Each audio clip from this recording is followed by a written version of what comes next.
So, sorry guys, bit of phlegm there. How's it going, everyone? It's the Flying Pig here on Flying Pig United with another Manchester United news and latest update roundup video for you. How are we all doing today, guys?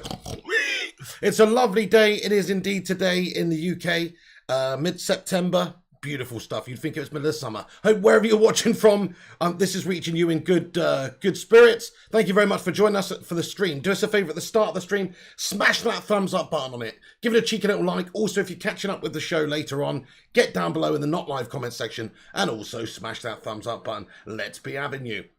Let me give a few shout-outs to start the stream here, lads and lasses. Savu, Lon, Ellie, Aaron Homeyard, Sports Further, Berber, Finley Halpin, Johnny Gallagher, Andy, Planet Kerala, Kayam, and everyone else as well. Thank you very much for joining us and getting here for the news. So we've got a few things to get into. We'll leave the main topic for a few minutes, which is, of course, the Solskjaer debate. But what we are going to discuss first off is, let's just get into it. So Manchester United... let's talk about it. I was going to save it, but you know what? Let's talk about it. Ole Gunnar Solskjaer, is he the man for Manchester United? I'm going to say, yes, he is the man for Manchester United, okay? It was an absolute bottle job from him the other day against Young Boys. He completely bottled it. Let's be honest. Wrong substitutions, wrong decisions, wrong tactics in the second half. Putting Jesse Lingard on for Ronaldo. You should have put Mason Greenwood on up there. Had some sort of threat. Getting behind with his pace still on the counter, but no. Just take the attacking threat completely out. We all know he bottled it, guys. We all know he got it completely wrong. I'm not going to defend his tactics or his selections, substitutions, etc. Donny had a good first half, probably deserved to continue in the game, for example. Jesse shouldn't have come on for Ronaldo at that time. If you are going to take Ronaldo off, should have been with another forward player to give us some sort of goal threat still, not just totally invite pressure onto us and play with two banks of defenders pretty much. Absolute shit show, wasn't it? We all know that, guys. He got it wrong. Guess what? The greatest managers of all time have all got it wrong in individual games. Mr. Sir Alex Ferguson. Do you remember that time he got drubbed up 6-1 by City with the Mario Balotelli why always me? I'm just saying, like, there's been worse days at the office than Ole Gunnar Solskjaer losing to Young Boys away. After, might I add, the fact that we did indeed get a red card. Aaron Wan-Bissaka, the Spider, got sent off. And when you get an eight-legged player sent off, then you're going to feel it. And to be honest, we did feel it. It completely... I think Solskjaer completely mismanaged it from that point on, I must say that. I do think he did totally mismanage the game in almost every way, substitutionally and tactically as well. We could have done a lot more. We could have still had some sort of threat going forward. We could have still played to try and get the ball forward and not just invite that pressure and be super defensive for the remainder of the game and just play for that away draw. No. So he definitely made mistakes, guys. I know that. You know that. The wellness dog freaking knows that. Ole Gunnar Solskjaer knows that. He bottled the situation. What he also cannot account for, though, is Jesse Lingard, his substitute, coming on and literally providing an epic assist for the opposition. He can't really account for that. So, of course, he got it all wrong. But really, we shouldn't have lost the game. We should have just been coming away with an away draw, which after going to 10 men down against a good team, they are a decent team, Young Boys, you'd have gone there, it's not the end of the world. But because his substitution of Jesse Lingard on for Ronaldo, which was the wrong substitution, directly led to Manchester United losing the game, everybody's jumping on his back. They're getting all over Ole Gunnar Solskjaer again, man. Ole out this, Ole out that. He can't win us anything. He can't do anything. My goodness me. We just set a record for the most away wins or most away games without defeat in the Premier League, for Pete's sake. Oh, yeah, but he's tactically a complete inept melt. I'm just saying, it's a one-off game. One-off, he got it wrong. One-off, he bottled it. I'm going to judge him over the course of many games, not just one crappy game. I'm talking about many games here. And we've actually started the season okay. If you look at the Premier League table, we are top of the table. Yes, we did have a bit of a wobble against Southampton. Even the Wolves game wasn't that great, but we managed to snag the win. We got Ronaldo in, that's given us the boost. We smashed up Newcastle. Everything was positive before this Young Boys game. So you can say what you want about his ability to win trophies. That is still in question because we haven't seen him do that for United yet. He hasn't got any win. Well, he's got near winning a trophy, as near as you can, losing a penalty shootout, but he hasn't got the trophy. So, and we obviously need to have a good run in the Champions League this season. We do. We need to have a good run in the Champions League this season. We're not going to win it. Hey, maybe we could with the team that we've got, but I'd like to think that we could get far in the competition. That's what Ollie needs to do this season. So there is pressure on him now. He's lost the first game in the group stage. It's a game that we should have got a result from, really. We were 1-0 up in the game, but the fact is, if Wan-Bissaka doesn't get sent off and Ronaldo stays on, or doesn't stay on, but Ronaldo is still that focal point of the attack, we got 11 men on the pitch, then we probably score some more goals in that game. But because he got sent off, that just changed the whole complexion of the game. Oh no, Savulon says Conte in. Oh no, what a disgusting take that is. Really? You want that little Dracula bloke, Mr. Defensive, in there? You want Mr. Defensive, Mr. Nocturnal in there? Oh God, no. Oh no, thank you, Savulon. You what? Conte, more like Cont. No, thank you very much. I'm sorry, I totally disagree. I think that we have a man in here who knows Manchester United, who knows what it's about. We don't want some negative Nelly coming in playing super negative defensive stuff. I don't anyway. You know what? Gone are the days of me caring that much about what a manager's resume is in terms of winning trophies, in terms of, you know, what if you look at the top managers, people like Jose Mourinho, Louis van Gaal, these guys have all got glittering records. They came in, I don't think they really got Manchester United. They might have had short-term success. Louis won an FA Cup and Jose won the Mickey Mouse treble in his first season, but I don't think they really get Manchester United. They're not long-term planners. You look at something like Solskjaer, what he's done, the players that he's signing, the players that he's bringing in, he is planning for the future. There is a long-term vision at the club here. You can see what he's doing. You can see what he's trying to do. My goodness me, this man has signed Cristiano Ronaldo, Rafael Varane, Bruno Fernandes, Jadon Sancho, all these amazing players to this club he's overseen them. So listen, I just don't understand the hatred for Solskjaer at this stage. People after one game in the Champions League wanting Conte to come in. Conte is a fucking absolute joke for this football club, mate. He's so negative, man. We don't want another shithouse defensive manager who's just going to turn this club into a bloody, depressing watch. I think Solskjaer is trying to get back to the ethos of United. He's trying to bring excitement back to the play. It's hard to do that when you've got 10 men. You're away from home. Young boys kept coming at us. Oh my goodness me. They kept coming at us, and Manchester United, didn't deal with it. Solskjaer bottled his subs and bottled his tactics. It's one game though. What I'm going to do, in all honesty, I'm going to let the season play out. I'm not going to have a knee-jerk reaction to one game. I was pissed off at the time. Of course I was. I'm still pissed off now with his decisions in the game. I understand why everybody's pissed off about it, because it was a bad set of circumstances. His decisions directly led to us losing that game of football when we were in a winning position. It was a melt job from him, right? It's happened to many great managers before, though, and it will happen to him again. It's just how football goes, lads and lasses. Sometimes it doesn't quite work out how you want it to. And, there were incidents in that game as well. Like, I know he said at the end of the game, people give him a lot of stick, but I did think it was a penalty on Cristiano Ronaldo. So if that goes in, it's 2-0 to United, and we're cruising. So we were quite unlucky in that game. Spider getting sent off, Ronaldo not having the penalty, and Jesse Lingard assisting the opposition like a complete meltbag. We were quite unlucky, and Solskjaer was unlucky in that game. So, there's a lot of criticism, a lot of people wanting Ollie out. I'm just going to ask you now, guys, then. Go on, then. Okay, I'm not Ollieing Ollie out, but Savulon has just said that he wants Conte. So what's the situation? Do you want Conte or do you want Solskjaer? Just if you had to choose between those two, because Conte's available, doesn't seem like there's that many good candidates right now around at the moment. So go on, then. Let me know in the live chat, everybody. Have a vote. Conte or Ollie? Conte or Ollie? Let me know what you would rather. Zidane? What is everyone saying Zidane? I didn't even say Zidane. I didn't even fucking say Zidane, mate. Shamir Qureshi says Ollie. AB says Zidane. Aaron says Ollie. Brian says Sudanese. Ezzy says Ollie. Keep Ollie, says Mitesh. Ollie says Hoodstar. Conte says again. Dracula versus Gollum, says Gungshi. How you doing there, Gungshi? I'm already Conte out, says Eddie Trooper. Dude, I love it. 100% Conte again. Jed says Conte. Are you guys serious? You want to bring another negative Nelly in, mate? Really? I mean, I just don't. For a start, I don't like him. I think he's a complete little Dracula melt. See him protest on the sidelines there. Something about him winds me up for a start. I want somebody that I like as our manager. I want somebody who knows Manchester United, that's been, that understands the ethos of the club. And also, if you actually look at the facts, guys, I'm sorry to say. Oh my goodness me, let's just get into this. When Solskjaer took over, Manchester United were not in a very good place. We had a negative system laid down by Jose Negative Mourinho. We were in a period of rot. We had huge gash players on huge amounts of money that you had to get rid of and get new ones in. He's had to basically do a rebuild. Most of the team now, if you look at the starting lineup, yeah, there are a few players, obviously, De Gea, Luke Shaw. You know, there's a couple of others as well, of course. Matic, there's a couple of others matter, but yeah, actually, largely Rashford. There's a couple of others, but largely the team is influenced heavily now by Ole Gunnar Solskjaer. He's rebuilt this team to a degree, you know, to almost entirely, and I think he deserves a lot of credit for the team that he's assembled. To be fair, in that time, and you look at all the managers that have had success in the Premier League, it doesn't always come overnight.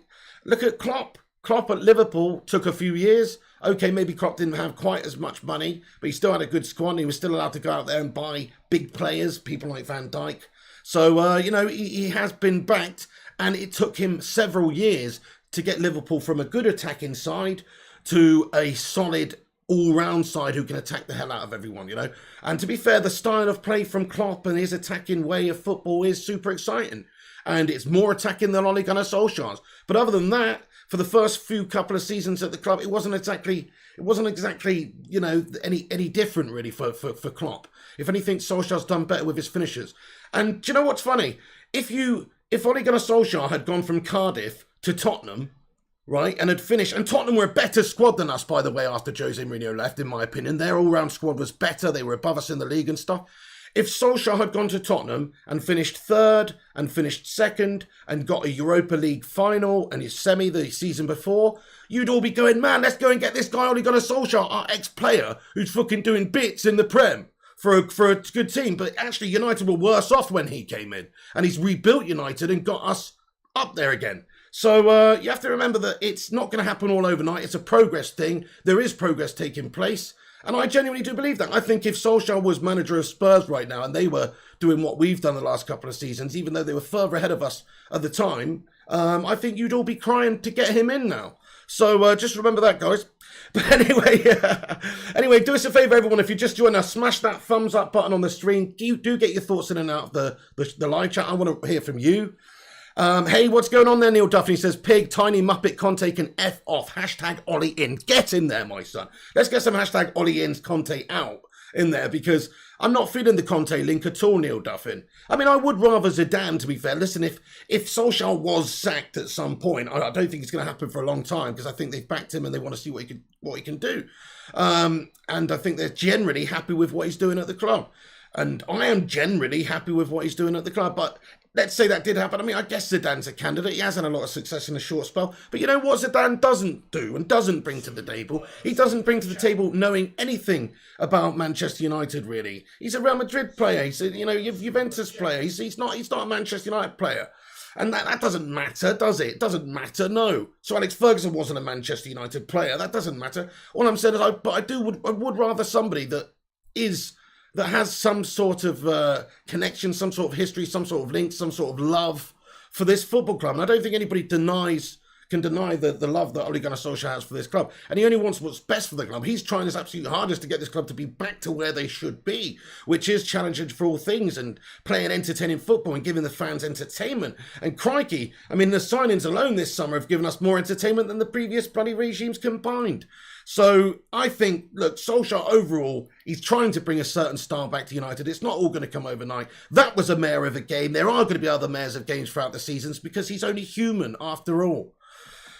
But listen, let's just compare Ole Gunnar Solskjaer's record here. I just wanted to get the info. You know, he had his 100th Premier League game the other day. 100 Premier League games. We've got Klopp's 100 Premier League games for Liverpool here, first Premier League games. And so played 100, Ole Gunnar Solskjaer, 153, drawn 28, lost 19. Klopp played 100, 154, drawn 28, lost 18. So literally one difference, one extra win for Klopp in that period of time. Goals for, we scored 182 in that time. In the first 100 games as manager, they scored 208. That's great, right? But they did concede more than us, though. We conceded 107, they conceded 117. We've had 32 clean sheets, they've had 33. Now, I'm not saying that, you know, we should compare ourselves to shitting Liverpool when they're in a transitional period trying to get back. We should be further along than that. I'm just saying that's his first 100 games compared to another manager's whose first 100 games was pretty good. He got them back on track. few disappointments along the way. They didn't finish that high up first couple of seasons, but it was part of the rebuilding process, adding pieces of the puzzle in key positions over the summer, over the different transfer windows, and adding to the side to the point where you've got it to be a very competitive team and winning stuff. Solskjaer's doing that, guys. Fucking hell. Eddie Cavani, Cristiano Ronaldo, Mason Greenwood, all players that were not even in the mix or anywhere involved at all before he came. Bruno Fernandes, one of the best players in the damn league, signed by Solskjaer. Wan-Bissaka, one of the best right backs. Varane, one of the best centre backs in the world. Slabby Maguire. I think nobody can really doubt Slabby Maguire. Maguire is a very good defender. He's slow, he's not a perfect defender, yada, yada, yada. Positionally, sometimes a question, blah, blah, blah. All around, though, getting stuck in, getting those headers away, he's a good defender. Luke Shaw, what he's done for him. Listen, he's built a great team. It's taken time, but he's built a great team. We're still one player away, certainly the CDM, I think, from being a really competitive team. But he's actually built a very good, solid team in that time. The players that he's bought cannot really fault really any of them. Maybe Daniel James, but they made a profit on him and sold him. So, so I think, Jurgen Klopp, goals per game, 2.08. We had 1.82. Goals against, 1.07 for us. They had 1.17. So they conceded more, scored more. Similar amount of wins, similar amount of points in terms of the first 100 games. It takes time. Rome wasn't built in a day, lads and lasses, okay? Okay, you're saying, what does the Premier League matter? What about Ole Gunnar Solskjaer's European credentials? Klopp had already had runs in Europe and stuff like that previously as a manager. His CV was better. That's true, to be fair. But let's just compare. Let's have a look at his record. So hang on. Solskjaer's Champions League record at Manchester United compared to Moyes, LVG, and Jose Mourinho, right? So this is quite interesting. Yeah, so this is not really good reading for Solskjaer. I'm not going to lie here, because this is where the argument gets a little bit stronger for the Ollie out brigade, right? But I don't listen to that argument at the moment. But I'm just saying, as of now, Solskjaer has got the lowest points per game and the highest loss rate out of the 4 managers that we've had in the Champions League. But we have the best goals per game. But his side also concedes a lot, right? So we have 11 games so far for Solskjaer, won 4 and lost 7 in the Champions League. I mean, I'm going to be honest, that's a shit record. In the Champions League, that's a shit record. We've lost 7 of our 11 UEFA Champions League matches under Ole Gunnar Solskjaer. 13% of our total defeats in the competition have come under Ole Gunnar Solskjaer, despite the Norwegian only being in charge for 4.8% of our matches. So that's not very good stats. I'm going to be honest with you there. I'm just giving you all of it. I'm not just going to say, hey, here's the stats compared against Klopp in the Premier League, but hey, let's just ignore the Champions League data. No, there is information here to say that Solskjaer's not done a good job in Europe for us, right? But we got sent out, and then this isn't obviously taken into account Europa League, though. This is just Champions League. Whereas Jose Mourinho and Louis, so Jose Mourinho's win rate, I'll just give you the win rates. 14 games manager Champions League. Jose got 8 wins and 4 losses, 2 draws. Louis, 6 games, 2 wins, 2 draws, 2 losses. Shit record as well. Moyes, 10 games, 5 won, 3 drawn, 2 losses. So that is the Champions League record of Solskjaer. I thought I'd mention it because, it's all well and good making the stats seem good, which in my opinion, if you look at all of his stats, largely, they do paint a good picture and a good positive picture, because as I say, we are undefeated in 29 away games in the league. Pretty incredible record, that is fantastic. And we finished second last season, obviously. He's third and second, and then he's improved us and he's progressed us in the league. But in Europe, we have been disappointing. We've lost in most of the Champions League games he's been in charge, and we've also lost that Europa League final as well. So it's a bit of a bottle job in Europe by him. This is the season, guys, where he's going to have to do it. The pressure is on.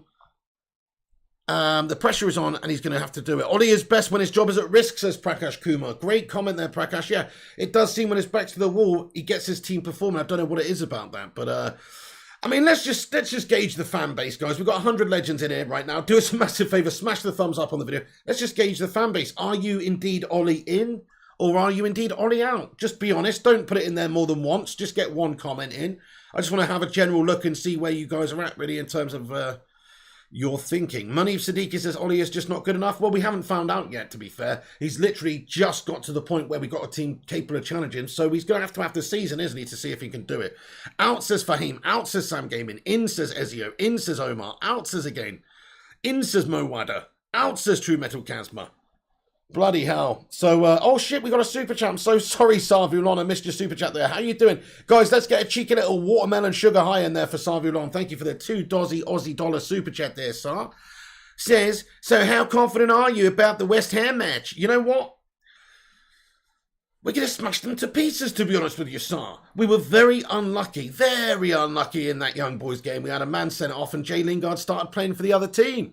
So, you know, you have to say that we were quite unlucky, and Solskjaer did get it wrong, but we were still unlucky. Ronaldo should have had a penalty too. So, you know, these are just my opinions. Everyone's got different ones. Fair enough. But I'm confident we're going to smash them to pieces, Sarvulon. I'm going for 3-0. 3-0 to Manchester United. Cristiano Ronaldo. Hat-trick. That's right, we got the GOAT. He scored in that game, by the way. He should have had a penalty in that game and scored 2, by the way. We should have won that game, by the way. Just didn't go our way, did it? We were unlucky. Red card and referee was absolutely gash. Is anybody going to just forget about how shit that ref was? He literally ruined the game for us, that twat. Like, that was a penalty, guys. That was a penalty. Simple. So, so there you go. But what's your score predictions for the game against West Ham? Come on. I mean, come on. I'm feeling confident going into all these games under Solskjaer right now with the team that we've got, with Ronaldo at the helm. Like, come on. Has everybody gone mad all of a sudden? We were unlucky in that game. And yes, he did do shit. I've already said that a million times. His substitutions were terrible. His tactics second half were awful. Playing without a striker. Taking Ronaldo off for Lingard. Should have put Greenwood or somebody up there to give us something going forward on the counter. It was just an awful, you know, unfortunate series of events. So I can't really defend that, but I can defend his overall performance for Manchester United, especially, you know, the starting of a new season. The starting of a new season here. You know, what this reminds me of? This reminds me of people just not thinking clearly here, guys. People are just too reactionary, man. Like, they are just looking at one game against young boys in the Champions League where we got a red card and going, he's not good enough. Hang on a sec. He's just signed Ronaldo, for fuck's sake. You know, he's just signed Varane. He's signing great players. Let's give him till the end of the season, see if he can win anything. I think Solskjaer needs to win something this season, guys. You know what? So what do you think? What do you think Solskjaer's minimum achievements are this season? Do you think challenging for the title but not winning anything is not good enough? Because it might not be, to be fair. They spent a lot of money on him. They've invested in Solskjaer. And they're going to want to get results. Now, I think that we need to challenge for the title. I don't think we necessarily need to win the title, but I do think we have to win some things. I think we have to have a good run, very key in the Champions League as well. That should be, in a way, Ollie's main focus. Not main focus, obviously the league should be our most important focus, but of course we need to have a good run in the Champions League because everybody is going to get on Ollie if he doesn't have a great run. And in fact, he might even lose his job. I'm not being funny, but if he doesn't get out of the group, it's a tough group as well in a way. It's kind of like one of those misleading ones. It sounds easy on paper. But it's actually, they're all good teams. Atalanta are a really good footballing team. Villarreal, we know all about them as well. There's some tough fixtures you've got to contend with here. So this is going to be make or break for Solskjaer. If he doesn't get out the group, I'm sorry to say, you know, his job's going to be in question. And the fan base, you know what they're like, all the Ollie outers, they'll be coming out in droves. So I, for one, hope that he just absolutely smashes the rest of the Champions League. He's going to have to now. He's going to have to just win the next 4 or 5 games, you know, all of the games left in the group and win us that group. Otherwise, people aren't going to question him. People aren't going to get on his back. And then even then, that's not good enough. I think he has to get to, you know, at least the quarters, semis, at least, really, to be considered worthy in that competition. And even then, people will say, oh, look, he's not good enough. He can't win any of the trophies, even with that team. It's fucking hard. Look at Pep Guardiola over the last 5-6 seasons. He can't fucking win anything the Champions League. He's only been able to do it at Barca. So, you know, it's not easy to win the Champions League. There's a lot of variables. There's a lot of teams going for it. So it's just a knockout cup. Anything can happen. You can get bad luck in one game and that costs you the tie. So I think Solskjaer, you know, is just as capable of overseeing some success at the club than any of the previous managers we had. Jose had short-term success, but it didn't set us well for the future. Solskjaer, it's slower, but there is steady progress taking place. He's assembled a good team, and I think it's just a matter of time until the lad is successful. Kayam, what's going on, Kayam? I'm still Ollie out if he wins a trophy. Well, I mean, okay, it depends which trophy. And it depends on his league performance and his Champions League performance, to be honest, Kayam. So I understand what you're saying, but it's a bit of a silly comment because you don't know what's going to happen elsewhere. Like, if he wins, you say if he wins a trophy, but you're telling me if he finishes second in the league and wins the Champions League, you're Ollie out. I mean, that's the most fucking ridiculous thing I've ever heard in my life, Kayam. I'm going to be totally honest with you, mate. But maybe that's not what you meant. Maybe you meant even if he wins, like, the FA Cup or the League Cup and challenges for the title, that's not good enough. I mean, I could sort of maybe see that argument. We saw Louis van Gaal sacked after winning the FA Cup for not giving us good enough performances in other competitions. So that's sort of sensible. But if you're talking about a trophy, you haven't said which trophy there. If it's the Champions League, then I'm sorry to say, but, you know, he's a fucking legend if he wins the Champions League for Manchester United this season, isn't he? Gung, she says it's not just about winning stuff. Ollie needs to learn from his mistakes and show more courage and improve his decision-making. Absolutely, yeah, absolutely. That was a big criticism of him coming into the job, that he's not got the experience. And I think he's had to learn on the job massively, more so than any Manchester United manager before him. He's had to learn on the job. But as far as learning on the job goes and adapting, what a brilliant job he's done. Because he's got this club, you know, from Jose, which was in a bad state, and he's turned it around positive. The squad's positive. It's a great set of players going in the right direction. Everyone's putting together. Everyone's progressing. Everyone looks better. Luke Shaw, he's plucked out Mason Greenwood, etc. Like it's all been pretty good stuff, largely by Solskjaer. Problem is, as we've said, Gochi, is his decisions, his in-game management, his substitutions. They're not good enough, largely. I'm happy with what he's done overall in games. His in-game management overall, I think, is not that bad. People slag him off. But it seems like we come back a lot and win games from losing positions, more so than anyone. So I think that shows good in-game management, but maybe it's just initially how we're setting up. And then some of the substitutions, especially ones like Lingard the other day where he scores or he gives an assist to the opposition, are highlighted because of just how much they cost us. But actually, you know, people say his in-game management is bad. I think sometimes his substitutions are questionable and his tactics are questionable, yeah.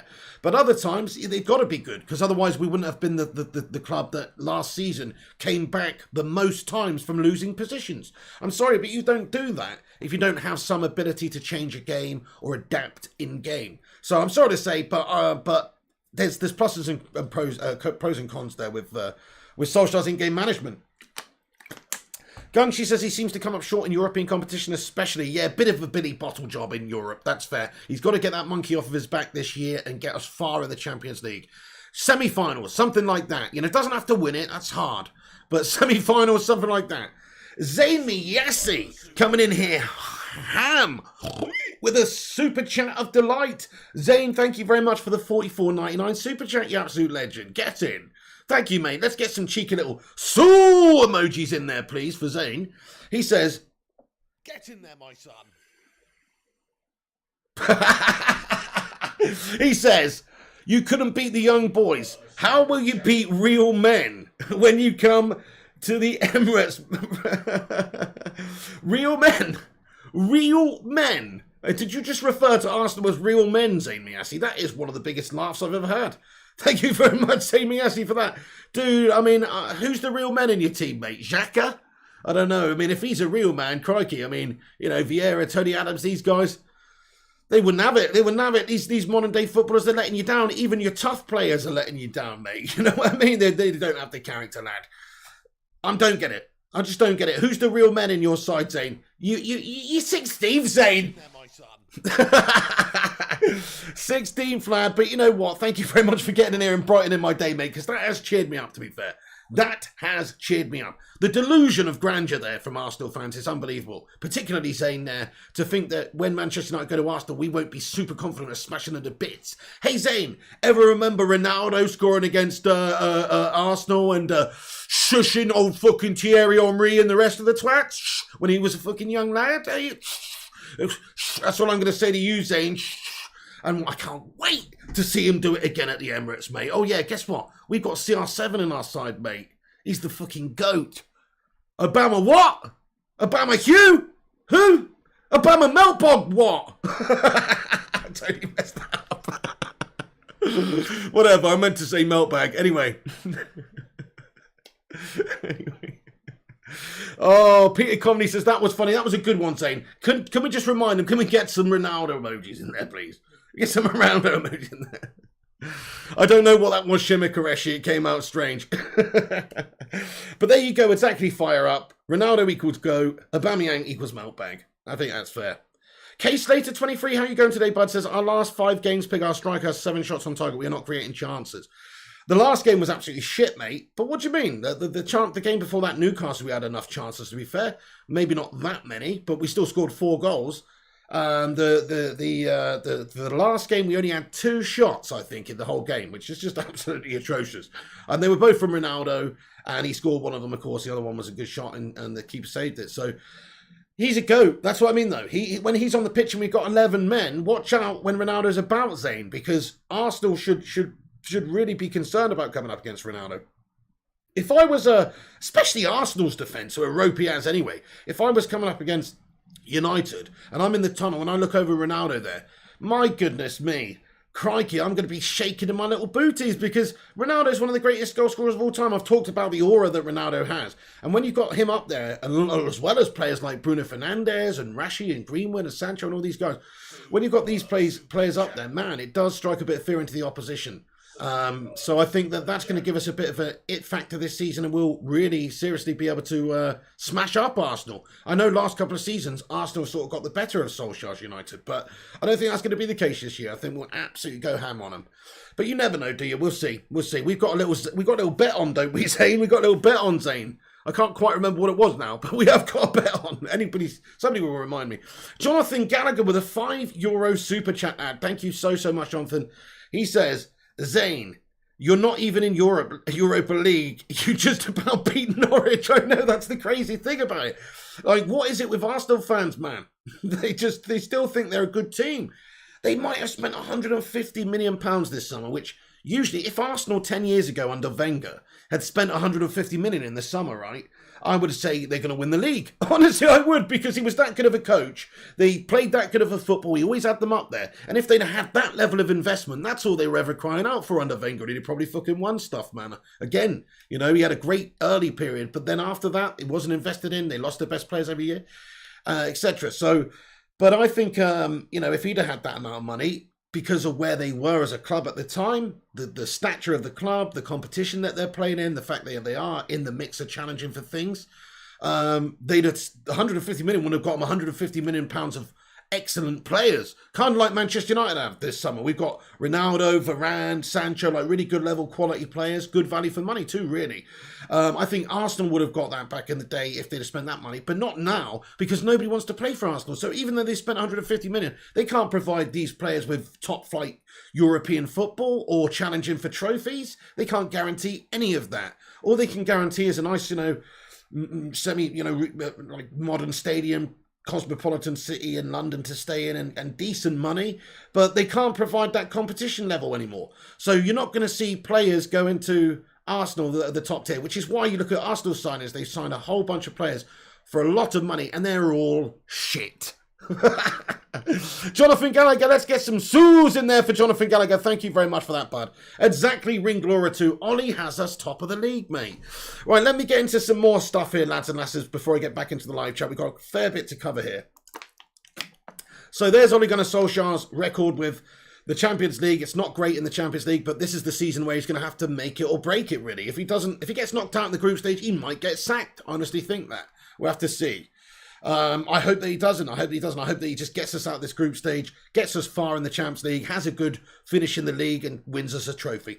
You know, the Mickey Mouse Cup may not be good enough, but it depends on the other performances in the competitions. If we win the FA Cup, finish second in the league by a few points in a really exciting, close run thing with a couple of other really good teams, let's be honest, that's one thing. And also, if we have a good one in the Champions League, maybe lose the final, but, you know, whatever, we're there, you know, then he shouldn't get sacked. But it depends. There's so many different variables of all different competitions. The main one being the league. Because fact is, if you win the FA Cup and finish 5th, you're going to get sacked. If you get to the semi-finals of the Champions League but finish 5th in the league, you're going to get sacked. So the main one, in my opinion, is the league. As long as he finishes like top 2, you know, I think top 2 and wins us a trophy, you know, that's basically all he can really do is keep us competitive. There's many a season, only about 50% of them to be fair, because Fergie was the GOAT. But there's many a season that Fergie was manager in the league that he didn't win the Prem and that he finished third. You know, that did happen a few times, you know, guys. So, you know, that can happen with Solskjaer too. There is other clubs that have spent a lot of money, that have invested, that are all going for it as well. Guys, 134 of you legends in here right now. Thank you so much for joining us. Nearly at 100 likes as well. Everyone smash the thumbs up button if you're just joining us. That will help us boost us up there on the algorithm and help this channel out. It's free to smash the like. Give it that Kung Fu Cantonade kick. And I'd really appreciate it, guys. Thank you so much. Also, if you're new, hit the subscribe button. We're on here every day giving you the latest Manchester United news. Apart from yesterday, I was feeling really ropey yesterday. I woke up with a cold and it was just melting all day, basically. So, yeah, sorry about that. But today, you know, I'm back. And every day we'll be back. And tonight we're doing FIFA all the weekend as well. And all the transfer news, well, not transfer news, but Manchester United news and stuff in general. So if it's your first time here, smash that subscribe button. Also, get involved in the live chat. You only need to be subscribed for 1 minute to comment and have your say. So do get involved. Everyone's welcome here unless you're a complete tool bag. Anyway, so let's get into the rest of it. So Jesse Lingard, lads and lasses. So J-Lings, guys, J-Lings. I mean, you got to feel a little bit for J-Lings, right? What am I doing? That's not it. That's not it either. This is J-Lings. Last night, this is actually yesterday. Last night hurt every time I pull on the shot. I hope people understand what it means to me. I always go out wanting to do the best for the club, the team and the fans. I'm upset for my part in the defeat. Mistakes happen in football, but we pick ourselves up and go again. I mean, it must feel pretty bad, to be fair. But you know what? I'm sorry to say, you know, but he's just a bit, he's not good enough, is he? But anyway, no, I do feel for him. It must feel bad. It must feel bad, but you know, he'll go home to his mansion and sleep on his silk sheets and get paid 100 odd grand a week to score goals for the opposition. So I don't feel too bad for the guy. You know what I mean? But I'm just saying, like, in terms of, is he good enough for the club? I mean, I don't think we can count on Jesse in any big moments or any real games. I think he's a decent sort of player. He's had a good pre-season. He showed the other day what a bit of class he can have. He had a good time at West Ham, good time for England as well recently. Fair play. Still not good enough for me for Manchester United. Neil says, Arsenal in the nowhere league, in between the Saturn rings and Uranus. Oh my goodness me, they're in the outer space, mate. That's how shit they are. Oh, that's fucking quality. We got a lot of tool bags already in this chat, says Gulam. Well, okay, well, you know, that's going to happen. Big Chungus says, I like Lingard, think he's a good player, but not a Man U player. Me too. He's a good standard player for West Ham or someone like that. He's not really a good standard player for United, I don't think. I'm not saying because he scored that own goal, that's my judgment of him right there based on that. No, I've had these opinions a long time that he's third in the team for any position. So why do you need him? Why do you need somebody on 100 grand a week when there's already two players in each position up there that is ahead of him? I just don't see it. So he's just nothing but a backup, but backup shouldn't be on 100 odd K a week. But then again, he is a homegrown player. He is an academy product. He is United through and through, really. So, in a way, I'm not too bothered about him sticking around. The reason I'm talking about this, though, is because Jesse Lingard, and Manchester Evening News reporting that Lingard is Manchester United give a contract update on Jesse Lingard. So, Solskjaer, I think, spoke to the press earlier, gave us a squad update before West Ham. And obviously, Jesse Lingard was on loan there last season, had a really, really good time there. He didn't feature for us at all last season in the second half of the Prem because he was there. And he had a really, really good season for them, which sort of got him almost into England contention again, basically back in the mix. And well, it did get him back into England contention, to be fair, because, you know, he's still in the setup now with Gareth Southgate. So it actually did largely help him get back in the England setup. Some of his performances, he was brilliant. Didn't he win 2 Player of the Month awards in the Premier League? I mean, that says everything. Jesse Lingard doing bits last season. But basically, the 28-year-old has a role to play this season. Ole Gunnar Solskjaer has revealed United are in talks to try and extend his contract. If no new deal is agreed, Lingard could leave the club next summer and he will be free to talk to clubs overseas from January 1st. Solskjaer said he's got 1 year left on his contract and the club is talking to him and his dad. We see him as a Man United player in the future, said Solskjaer. Jesse has come back to us after a great spell at West Ham and he showed his qualities and got back into the England squad scoring goals. We really want to see the best of him this season. We support him and we hope to keep him here with us. He's a Red through and through. I mean, guys, Jesse Lingard, stay or go. Let me know, stay or go. Let me know. Or you don't care. Or that one as well, you don't care. That's an option too. Because I'm somewhere closer to that one, I think. I'm going to be honest, I kind of don't care. I kind of think, well, if he stays, we've got a good backup option. We've got somebody who's a good standard player. There's other clubs that would be interested in the Prem, you know, to come in and do jobs for them. So he's a good standard backup player. But that's all he is. But he, as Solskjaer said, he's a red through and through. You know, he's a local lad, he's a homegrown lad, he's a Manchester United Academy product. These are all important things. I think these are so important, to be perfectly honest. So as a squad player, Jesse Lingard's had... Do you know what? This is going to sound stupid, but Jesse Lingard, this shouldn't be this sort of long loyalty in football when you're not performing that great. But actually, Jesse Lingard has done some stuff for United over the years, which buys him a little bit of, credibility in the side. He has done some stuff for United. He's not been completely useless, is all I'm saying. And like Welbeck, when Manchester United got rid of Welbeck, and I know Welbeck's gone on to not really do anything, and it's probably justifiable that we got rid of him. But at the time, I didn't really think it made that much sense because he was a homegrown player, he was the academy product. He always worked hard for the team, and even just as a backup in the squad, he was probably a good option to have. Right? Now, that sounds silly now because Welbeck's not good at it right now. But still, at the time, I was thinking we should have kept Welbeck. And I guess it's a similar sort of situation with Lingy. He's a homegrown lad, isn't he? But I wouldn't have him. See you later on, Lingard. Go, we need someone better as CDM, says Gabriel Nelson. Clayton Blagrove says, Ollie is damaging the team. The man is not a manager. What's going on? The man is not a manager. He's only gone and set the record for the most games away from home in the Premier League without defeat, taking that record off Mr. Arsene Wenger, Mr. Invincible's 2004, was it? Himself. Yeah? So, okay, let's be honest now. That doesn't really make sense what you just said there. That he's damaging the team and that he can't manage. Because if he couldn't manage, he wouldn't have set that quite, let's be honest, quite ridiculous, awesome record in the league if he wasn't a good manager. I'm just saying maybe he's questionable in certain games, overall in the Champions League, etc. has been disappointing. But hang on a sec. You don't do that if you're a shit manager. I'm just going to put that out there. How can you have that level of consistency, particularly away from home, and get all of those results in a row, 29 undefeated in a row, if you're a shit manager? We haven't lost a bloody away game for about 2 years, for Pete's sake, in the league. Oh, Ellie, how you doing there? How you doing there, Ellie? Oh, you're Oscar. I didn't even see you in it. Sorry, Ellie. I hope you're doing well today. Hey, have a great day, Ellie. Thanks for joining us. And everybody as well. Chris Barker, JW92, Dizzy Red Devil, Neil Duffin, Jonathan, Josh Lee, Fire Up, Hunar, Johnny Gallagher. Get your thoughts and opinions in, everybody. Smash that like button as well if you're joining us. And have your say in the live comment section, peeps. R. King says, Ollie can manage. Needs some more time to mature and grow some balls. Ollie in. Great point. Great point. Great point. Yeah, great point. I think he'll learn from these mistakes.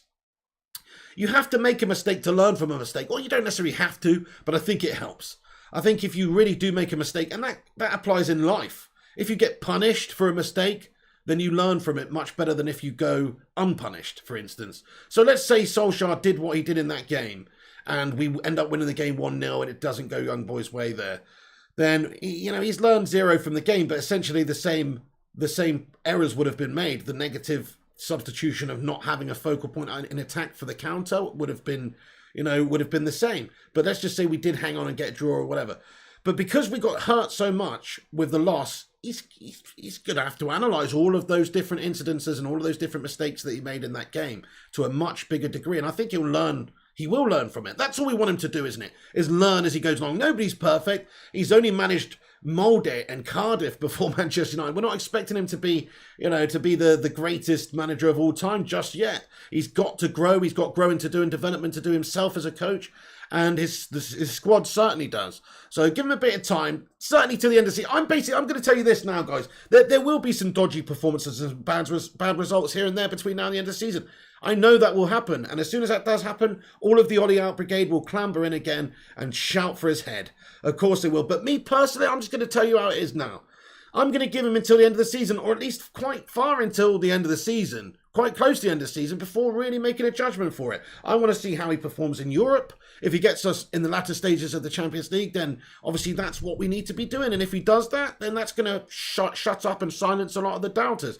If he gets us challenging for that league title, which I think is the most important thing. If we win the Premier League and bottom out the quarterfinals of the Champions League, I don't really care about the Champions League as much as I care about the Prem right now. I think it's more symbolic, more important for United to get back to winning ways in England than it is for anything else right now. To take the crown off a City and to get the the Premier League title back since the first time since 2013. So I think that is the most important thing for Ollie to focus on, but he does need to have a good run in all competitions as well. And as soon as he has a bad game, people are going to clamber on him. But it's foolish to judge him after a game against Young Boys when we're top of the table in the Prem and we've still got so much of the Champions League, all 5 games left in the group stage left to play, which we could easily win. And we can have a good season, we can have a great season, he can develop us. I look at the signings he's made, the development of all the players, even the ones he didn't sign, people like Luke Shaw, Greenwood, etc., who have come through under Solskjaer, and how good they are now compared to how shit they were or weren't even there before. So I actually do rate Solskjaer as a manager, as a coach, as a man manager, as a motivator. I think his in-game management, some of it is in question. But as I said, we wouldn't be the side that had the most comebacks from losing positions last season in the Prem if his in-game management was completely non-existent. So you do have to give credit where credit's due here, peeps. Show Sholly says, how can you say man can learn from the same mistakes he has been making for 3 seasons now? Come on. Well, I mean, I don't know about that. I've never seen him bring Jesse Lingard on for Cristiano Ronaldo and play without a striker and play with basically 2 banks of defenders. So I've never seen that mistake from him, not ever before. That was a big mistake. So that's a new one. And, should have maybe left Donny on the pitch and taken Fred off. That was a mistake as well. That's a familiar one, to be fair, from him. But no, I mean, what do you mean? Making the same mistakes? What? Letting Aaron Wan-Bissaka get a red card and Jesse Lingard coming on and assisting the opposition with a through ball and the referee not giving Ronaldo a penalty? You mean these things, these same mistakes? We would have won that game if we weren't a bit unlucky. We were fucking unlucky in that game. The ref was against us. We should have had a penalty. Forget that. Forget that. Forget that point. Jesse Lingard passed the fucking pass back into the path of the opposition, bro. So, is Solskjaer telling him to do that? That's all I'm saying. I just don't think you can judge him just yet. He's only just assembled a squad. This is like judging Klopp after his first 100 games in the Prem when, okay, they're progressing, but they're not the winners that they were a couple of seasons later. He's had to have time. He's had to fill those puzzle pieces in the team. He's had to get Van Dijk in. He's had to get Alisson in. He's had to fill his team, the problem areas, just like Solskjaer's had to do. And now Solskjaer's largely done that. You're going to see a much better team from him. Talk MU, hello bro, says giving Jesse a new contract will enable us to work a deal with West Ham in January of the transfer. That's a really good point as well, Talk MU. Yes, fantastic comment. That is largely what this is about as well. Jesse could leave for free in the summer if we don't do this, and then West Ham are just going to get him then, aren't they? Jesse loves United. I don't think Jesse's actually the sort of guy who would leave Manchester United on a free. I think if he was to leave, he would want the club to get some money for it. Plus, he's not exactly against signing a slightly improved deal at the club to keep him here for 3 seasons, and that does therefore protect our asset and mean that we can get 20 or 30 million from him from West Ham should they come knocking. So that's a really good point. Maybe West Ham decided to go for Vlasic in the summer because they thought, well, let's see if Jesse Lingard's available for free in the summer or in January. Well, no, actually, in the summer, yes. So he can only talk to foreign clubs, I think, in January. But anyway, maybe he can talk to other clubs. I'm not sure. But anyway, he obviously did really well at West Ham, didn't he? So we'll see what happens there. Looks like he's getting the contract there anyway. Hunar says, Pig, you're lying to yourself, mate. Good man, manager. Donny disagrees. Donny van der Beek has been, I've said this many times, he has been completely abandoned by Ole Gunnar Solskjaer. Ole Gunnar Solskjaer hasn't managed Donny well at all, no. Donny hasn't played, but what about all of the other players in the team? It's not just about one guy who maybe is a shit trainer and doesn't get in the side for that reason. We don't know. We don't fucking know what's going on behind the scenes, mate. Maybe he's just gash in training.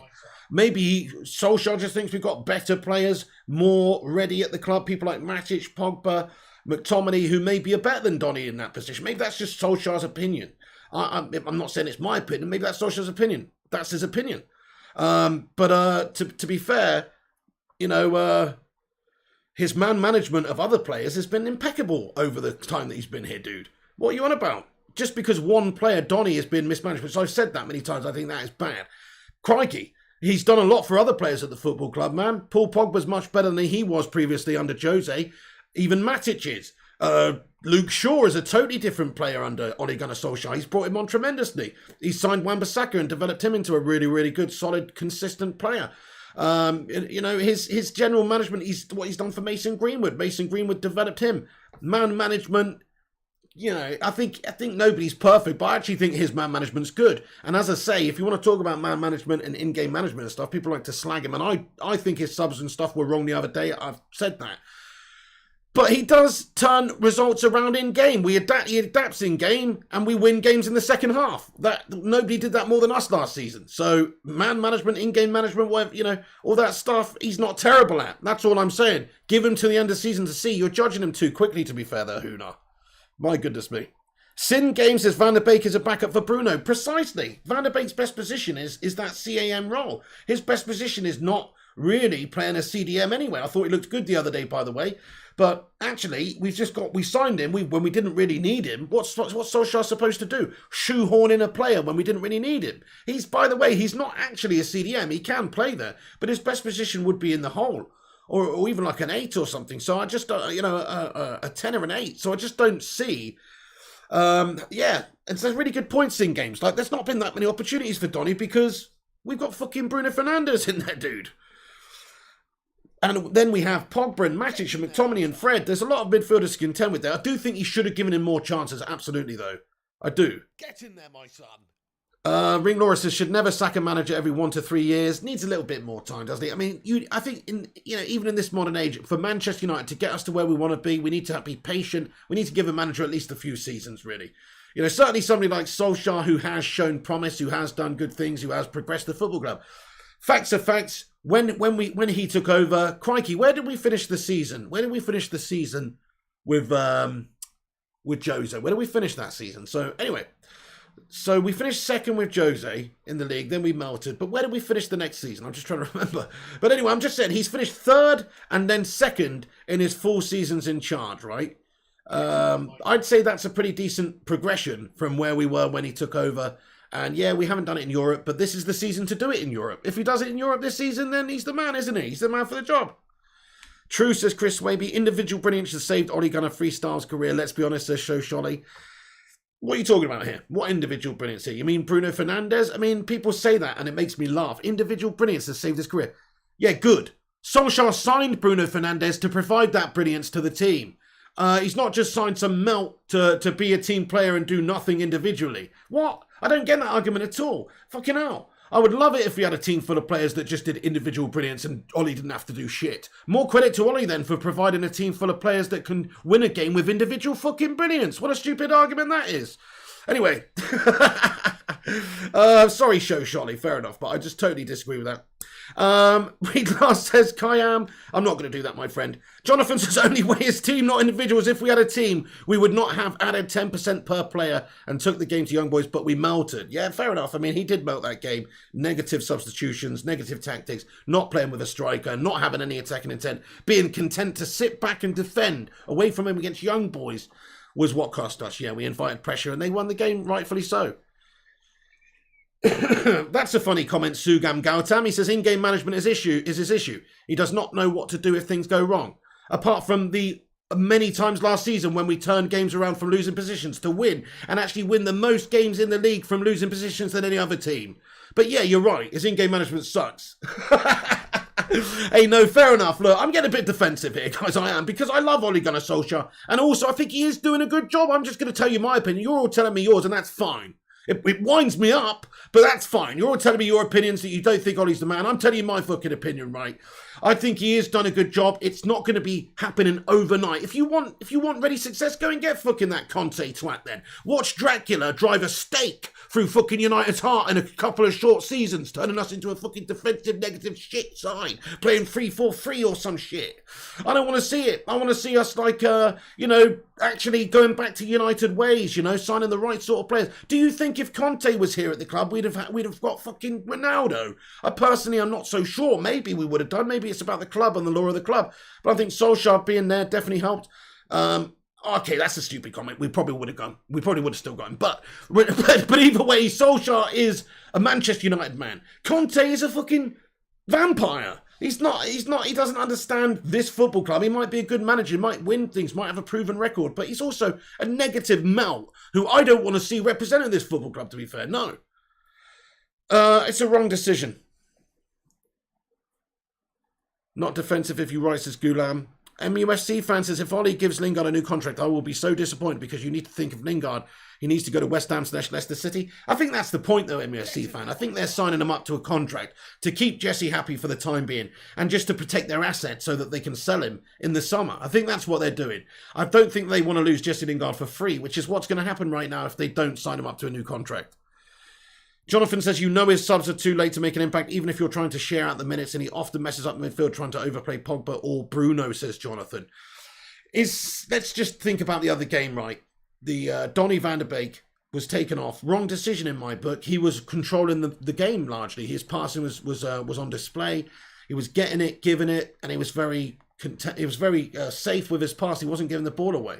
So I would have kept him in there, just ticking things over. I think that was a mistake, right? Fair enough. I think that was a mistake straight away, taking him off, right? Also, being negative and bringing Lingard on for Ronaldo and not putting a striker up there was one of the most bizarre things I've ever seen, to be honest. Yeah, we needed to bring Greenwood on. It's obvious, isn't it?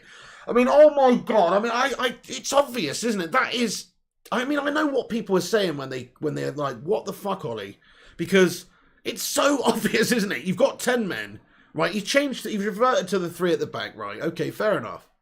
You revert to the 3 at the back.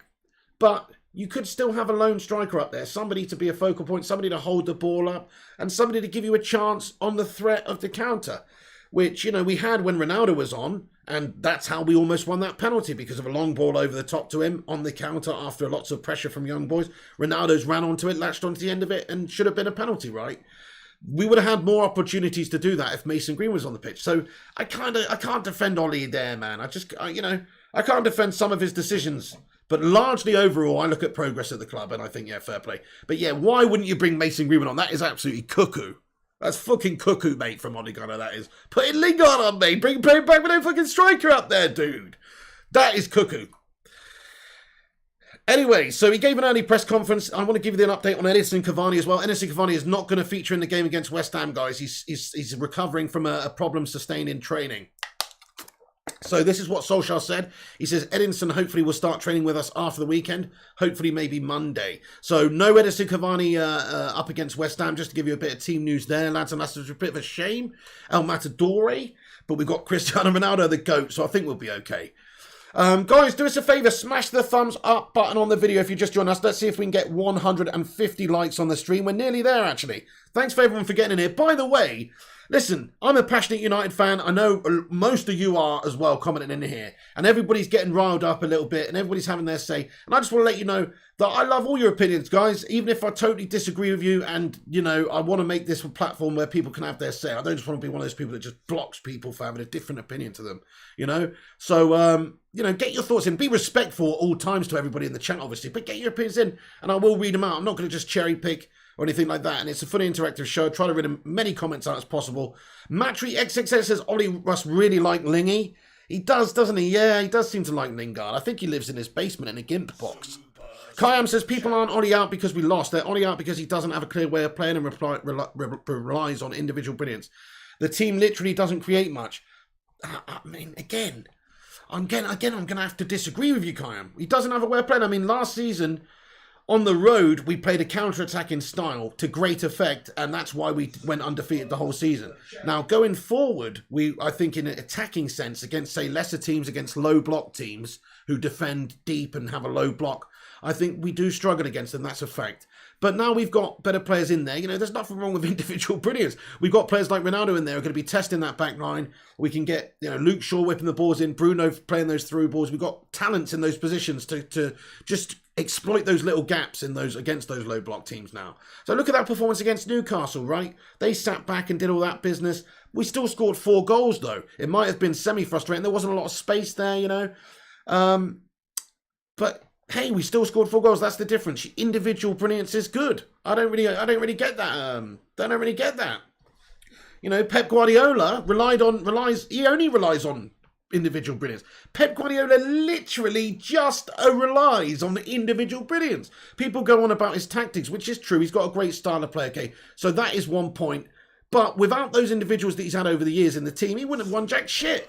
Take Messi and Xavi and Iniesta out of his passer side, and they're fucking bang Billy average, mate. I'm telling you now. Like, his tactics are great. His tactics are fucking great, but he needs the players to play those tactics to the top level to win things. Of course he fucking does. He can't just rely, he can't just rely on bloody, I don't know, fucking Jimmy Bullard to do it. He's got to have good level top players. He needs to spend £1 billion on a squad to be able to play the way he wants to play.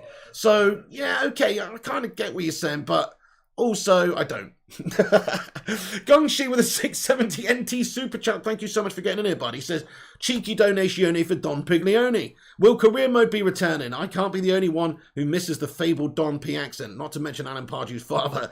Gongshi, mate, it will be returning. Yeah, so I think, is it the 26th that FIFA Early Access is available? So give it 10 days. We'll be bringing back Manchester United career mode.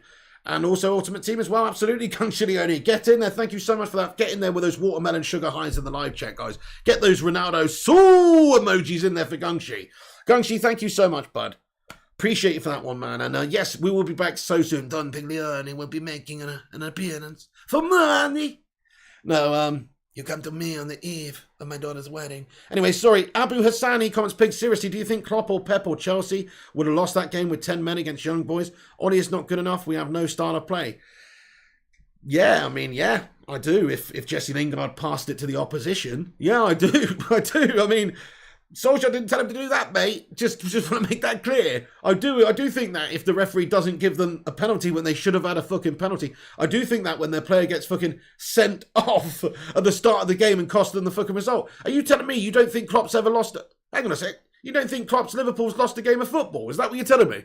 You think Klopp's Liverpool's never lost? Huh? You think Man City have never lost a game of football? Is that what you're telling me, guys? Hang on a sec. Sorry, Abu. I mean, every game is not going to go your way. You can't win every game. Klopp's lost. Pep's lost. They all lose when they shouldn't. It fucking happens, right? Get over it. Let's look at the bigger picture. Let's look at the season. Let's look at winning things. We all agree Solskjaer needs to win some things this season. Let's give him the fucking season to do so and support the man and just get off his back a little bit here, man. It's one game against young boys. We should have had a pen, red card. Jesse Lingard assisted the opposition. 3 factors there which really shouldn't have happened. Flash with a $5 super chat. Thank you, Flash. Flash, with a cheeky little super chat. Thank you so much, Flash. He says, I'd give Ollie his last season. He needs to win at least either Premier League or Champions. If not, then I want him out, to be honest.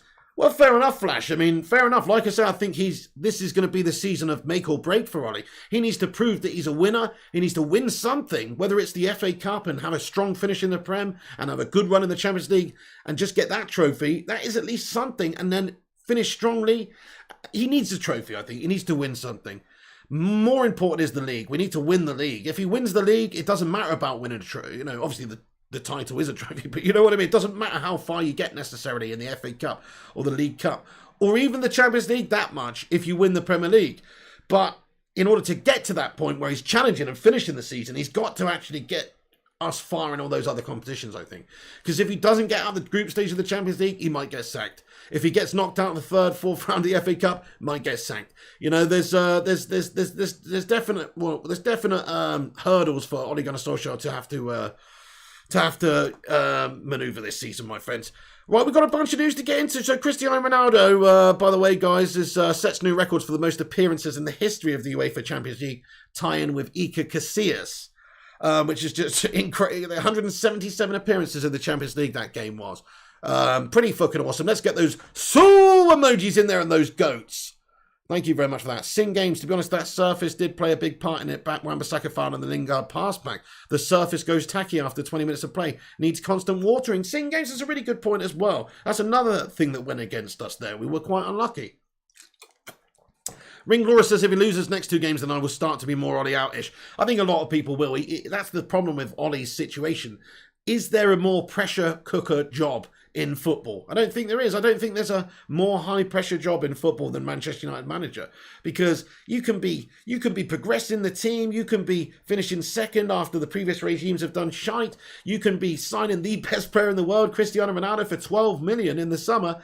And everybody still wants you out after you lose 1 game against young boys in the Champions League. It has to be the biggest pressure job. You can be sat atop the Premier League table and you can lose a game in the Champions League when you shouldn't because you got a red card and stuff go against you. And everybody says Ollie out. I mean, it's the biggest pressure job in the world, mate. It has to be said. So he's got a lot to contend with. He's got a lot to contend with, but it is a pressure season for him. He has to deliver this season, I would say. Like, this is the time to deliver. We've got Ronnie, we got Varane, we got Sancho. We only missed a CDM, but he basically got what he needed. Give him until the rest of the season, says Sugam Gautam. Good shout there, my son. The special one, I won't say that there aren't real fans, but they're creating a toxic atmosphere. Yeah, I mean, everybody's got their own opinions, don't you? You know, some of my close friends really are rolling out.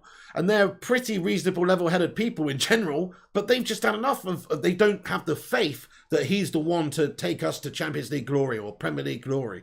They think he might be a decent manager, but he's not the one to take us to that glory. Well, whereas I have a different opinion. I see what he's building, I see the progression, I see the squad taking shape, and I'm thinking, you know, he's actually doing a really great job at the moment, and he deserves the time to see if he can be that man to do it. If he isn't that man to do it, then he's actually probably the best man to have in charge right now until somebody else was to take over, because at least he's progressing everybody at the club. At least he's making the right sort of signings, ones for the future that are going to be brilliant, not just for now, but if he was to be sacked in a year's time, whoever's going to come into this club is going to have a really great situation to play with. Whereas like Jose Mourinho couldn't be anywhere further from that. He always leaves his clubs in absolute shit.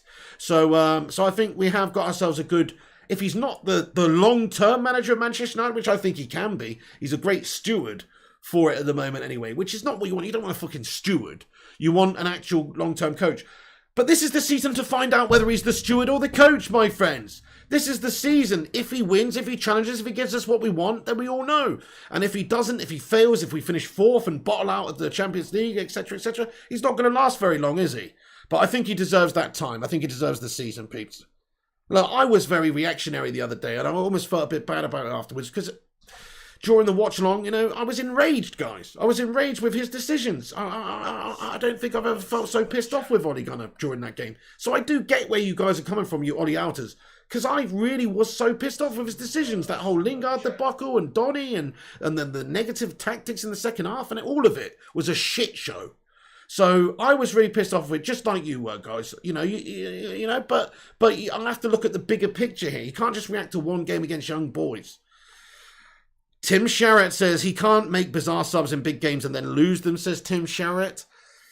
Bizarre subs, okay. I mean, some of them were very bizarre. That Lingard one was bizarre. Yeah, okay, well, yeah, it was highlighted by the fact that Lingard actually did have a key moment in the game which led to them winning it. So that is a big problem. Yeah, I mean, yeah, you know, it's just a bad day at the office, though. You can't envisage that shite. Neil Duffin, I mean, in some ways, it's not the most terrible thing to do. But I think you still need to... We didn't even have him up there, though. Like, Jesse Lingard is a fast player. He covers ground. He's a presser. He can press the opposition. If what you want is to, you know, take the ball quickly on the counter at times and also press the opposition when you don't have the ball up deep in their half, Jesse's great at that. So in some ways, it kind of made sense. But it just didn't make sense for that game because we still need to have some sort of goal threat. Because they were likely looking to, you know, they were putting the pressure on, and we still needed to have a goal threat. You can't just invite pressure onto you for the whole time. And we weren't even playing Jesse up the pitch. He was just basically coming back into the midfield. So it was just like we didn't have any, you know, we didn't have anything up there. So it was a questionable, it was a shocking decision, man. Guys, nearly 200 of you watching in here. Thank you so much for joining. If it's your first time on the channel, make sure you're hitting that subscribe button. We're on here daily, giving you all the United news, hanging out with this awesome community as well, debating the club that we all love. Manchester United, the greatest freaking club in all the land. Woohoo! So yeah, if you enjoyed this stream, make sure you smash that subscribe button and also smash the like on it. And also, yeah, well, you know, click the little bell icon to get notified when we post. Neil Duffin with a €5 super chat. Thank you so much for the Duffinator. He says, Pig, if you want us to be challenging, he must be given a world-class CDM. Give him the Big Mac menu, not the Happy Meal to challenge. Glazers equals Scrooge. The Big Mac menu, yeah, that's fair enough. I mean, well, he definitely did have his pick of the Big Mac menu, you know, for the summer. Let's be honest. In fact, he got that Texas Angus Steakhouse Big Daddy Big Size Super Size meal in Cristiano Ronaldo this summer, to be fair. And he also got the 5-piece chicken select with the sour cream and bacon dip, barbecue dip as well in Raphael Varane. So, you know, he's eating well. He's eating well, to be fair, Neil Duffin. You know, you have to say he's got to still do the job with the tools now, though, in my opinion. You know, he's still got a tasty menu in front of him. But you're right. For the midfield, They haven't even given him a pound saver menu, have they, to be fair? They've just cheaped out on that aspect. I think that's a fair point where we need that guy. We do need that guy. But, you know, again, that guy, I don't know if that changes that game the other day because Solskjaer's decisions were questionable. Like, maybe we actually had that guy on the pitch. You know, you've talked about Donny and you rate him, Neil, being over in Holland and maybe watching him and stuff. So, you know, he was having a good game the other day against Young Boys. So there is a very, very questionable decision to take Donny off and leave Fred on. Fred is not a good player when it comes to ball retention. He is a good player for, you know, being a terrier, running around, getting it back. But then once he's got it back, getting it forward is not his forte, which as soon as you put that emphasis on him and took Donny out, we stopped being able to pass the ball forward, it seemed. So the second half was just all pressure from them, and we couldn't get it forward. And even if we could have got it forward, there was nobody up there because he'd taken bloody Ronaldo off. So it's a bit of both. It's a bit of both. We did need a CDM, I think, to properly challenge for the title, but still, you can't say that this squad of players shouldn't be winning things. This squad of players should be winning things. Ronaldo, Cavani, Martial, Greenwood, crikey, those are some of the best forwards in the world in terms of depth right there. Rashford and Sancho, these are great players too. And then of course you've got Bruno Fernandes. So Pogba, you know, so we have to look at the players that we got and say they should be doing better there. You know, we should be winning things with this squad. So I do agree that we need a world-class centre defensive midfielder, but still he does need to be challenging even if we don't get one. Donny is a good player. Matic is a good player. Pogba is a good player. McTominay is a good player. You know, I don't think any of them. Okay, Pogba in terms of world-class abilities on his day is a world-class player, but I don't think any of them are really that right for that midfield pivot there. You know, I don't think any of them are bang on right for that role for us, which is a big concern. They're all okay. They're all good, but they're not great. You know, what we do need is like a Kante type player, isn't it? Or an Ndidi type player. Manish Cyan says, okay, I admit Ollie makes bad calls, but you can't say Ollie out just because of one bad game. Totally agree with you, Manish. It's a knee-jerk, silly reaction, isn't it? Right, okay, Ronaldo gives Man United shirt to young boy Stewart after knocking her off with a shot. You might have seen that. So he did hit a steward in the back of the head. Didn't mean to, obviously. And then he went over and said, checked she was okay. And then at the end of the game, he came out after we lost the game and gave her the shirt. I mean, what a fucking absolute gentleman Ronaldo is. Just wanted to mention that in case you didn't know. Also, so we got some news about Cristiano Ronaldo swaps £8 million mansion because of noisy sheep. Man United star and family relocate after just 1 week. Manchester United Cristiano Ronaldo has apparently moved from his stunning mansion, £8 million mansion in 23 acres, basically because I think because of sheep or something like that. I don't know if this is actually true or not, because, you know, it sounds like one of these bullshit stories, to be fair. But anyway, it's basically, it was also close to sheep, which are very noisy early in the morning, the Outlook quoted a source. Apparently it was, you know, it was distracting him from sleeping or whatever. But Patrice Evra, reason I even mentioned this isn't news, but this is shit news. This was on The Sun. But the reason I'm mentioning this, guys, this isn't news, is because of Patrice Evra coming out with an Instagram post and just basically saying, don't worry, Cristiano, I'm moving the sheep far away from your home. What a fucking random dude Patrice Evra is, mate. He's literally just on a boat with a bunch of sheep. Like, how did he make this happen? You know, like, this is quite an elaborate Instagram post. I'm just going to say, like, quite an elaborate day out for Patrice Evra to get this photo, isn't it? You know what I'm saying? To put sheep on a fucking boat and say to Cristiano, don't worry, Cristiano, I'm moving the sheep far away from your house. He's a fucking legend, mate. Shamir Qureshi says, I love this game. Get in. And Gungshi says, I love Patrice Evra. That is absolutely quality, isn't it? Getting all those sheep on the boat. What? I mean, okay, great. That's great. So I just wanted to mention that. But apparently Ronaldo's moved houses because of sheep. So that is the latest there. Okay, so I wanted to talk about Conte, right? Conte. Everybody's talking about Conte. You know what? I'm just going to say this now. Fuck Conte, mate. I said it earlier, actually, when somebody mentioned him, but I wanted to talk about him separately. I don't want him. He's not the right fit for us. He's negative, and he's just a complete Dracula melt. I'm not feeling him whatsoever, to be fair. I don't want Conte. I'm just saying that right now. Not at all. Not at all. I mean, Jose Mourinho was not the right fit for Manchester United, I don't think, even if there was short-term success. But Conte was the coach who kick-started Pogba's career, signing him from United in 2012 whilst in charge of Juventus. They won successive Serie A titles together while the Frenchman earned the Golden Boy Award in 2013. Oh, right, so we should make him manager then, because he won the fucking Mickey Mouse Italian League. Bollocks.